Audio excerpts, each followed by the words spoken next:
Hello everyone, welcome back to my mini blog. তো আজকে হচ্ছে তৃতীয় দিন আমার আইবুড়ো ভাত খেতে যাওয়ার।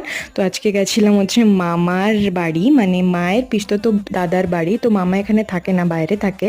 তো কাজের সূত্রে বাইরে থাকে। আর এখানে মামি ছিল, আর ভাই ছিল, বোন ছিল, আর বোনের বর ছিল। তো সবাই মিলেই এই অ্যারেঞ্জমেন্টটা করেছিল, খুবই সুন্দরভাবে সাজিয়েছিল ঘরটাকে।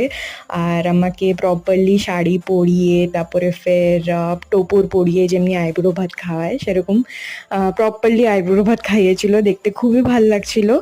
আর মামি এখানে অনেক কিছু রান্না করেছিল, সব কিছু নিজের হাতে অনেক কিছু রান্না করেছিল, যেটা আমার খুবই ভাল লেগেছে।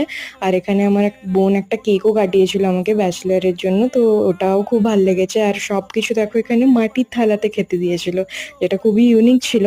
তো এখানে আমি বসলাম, বসে খাচ্ছিলাম শাড়ি পরে। আর শাড়ি পরার ইচ্ছে ছিল আমার একটা, কোনো আইবুড়ো ভাতে আমার একটা শাড়ি পরার ইচ্ছে ছিল। তো আমি ভাবলাম চলো